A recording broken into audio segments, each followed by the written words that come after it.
أهلا بكم ومرحبا في حلقة جديدة.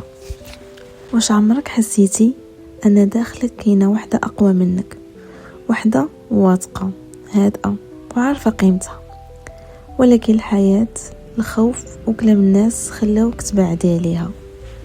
اليوم ما غاديش نهضروا غير على تطوير الذات، غادي نهضروا على الرجوع للنفس، على كيفاش تبني شخصية تفتخري بها بلا ما تفقدي قلبك وبلا ما تولي شخص آخر. أول خطوة غنبداو بها وهي أنه خاصك تسامحي نفسك على النسخة القديمة. باش تولي نسخة جديدة خاصك أولا ما تبقايش تحاربي نسختك القديمة. يمكن كنتي كتسكتي بزاف، يمكن كنتي كتخافي تواجهي، يمكن كنتي كتضحي على حساب راحتك، ولكن هذيك النسخة كانت كدير أقصى ما عندها في ذاك الوقت. دابا خاصك تقولي ليها شكرا لأنك حاولتي، ولكن دابا أنا غادا نكمل الطريق بطريقة أقوى. ثانيا، حددي بوضوح شكون بغيتي تكوني. ما يمكنش تمشي لوجهة ما عارفاهاش فين غادية تديك.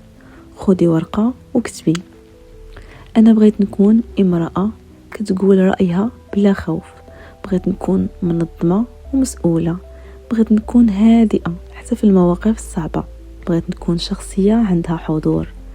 كل ما كان الوصف واضح، كل ما كان العقل ديالك غادي يخدم باش يوصلك ليها.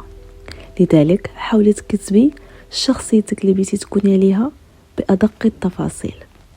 ثالثا، الشخصية كتبنى بالأفعال الصغيرة. ما تنتظريش إحساس تحفيز كل نهار، اعتمدي على الانضباط. الشخصية القوية كتبنى بأنك توفي بوعدك لنفسك، تديري الحاجة حتى إلا ما كانش عندك مزاج، تقولي لا بلا إحساس بالذنب، تحطي حدود واضحة. كل مرة كتختاري فيها نفسك راكي غادية في التطوير. رابعا، بدلي طريقة الهضرة مع راسك. واش كتعرفي أن أقصى شخص عليك هو انتي؟ بدل ما تقولي أنا ضعيفة، أنا ما نقدرش، أنا ما نستاهلش، خاصك تقولي أنا في طريق تعلم، كل نهار كنولي أحسن، أنا نستاهل. العقل كيصدق الهضرة اللي كتكرريها ليه. لذلك ديما حاولي تحاوري نفسك بطريقة زوينة، طريقة إيجابية وطريقة مشجعة باش تقدري توصلي للشخصية اللي انتي كتمناي. وخامس حاجة، تقبلي أنك غادي تغلطي وغادي تتعلمي. النسخة اللي بغيتي تولي عليها ماشي كاملة، ولكن شجاعة. غادي يكونوا أيام ترجعي للوراء، غادي تشكي في راسك وغادي تحسي بالإرهاق، وهذا شيء طبيعي في الأول. لكن الفرق هو أنه فاش تطيحي ما تبقيش في الأرض، ما تبقيش في نفس البلاصة، نوضي وتشجعي وحاولي ولو بخطوة صغيرة. النسخة اللي كتقلبي عليها راه الداخل ديالك دابا، غير محتاجة منك شوية الصبر وشوية الشجاعة وشوية الحب. كل مرة كتختاري التطور على الراحة راكي كتقربي ليها.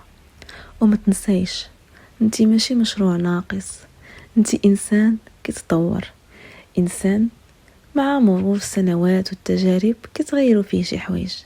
أحيانا كيكونوا شي حوايج في الداخل ديالنا ما راضيينش عليهم، ولكن باش نصححوهم ونبدلوهم أولا خاصنا نتقبلوهم، ثانيا خاصنا نعرفوا ريوسنا شنو بغينا نتحولوا من بعد. واش بغينا نبدلو أننا نكونوا هاديين ما نتعصبوش.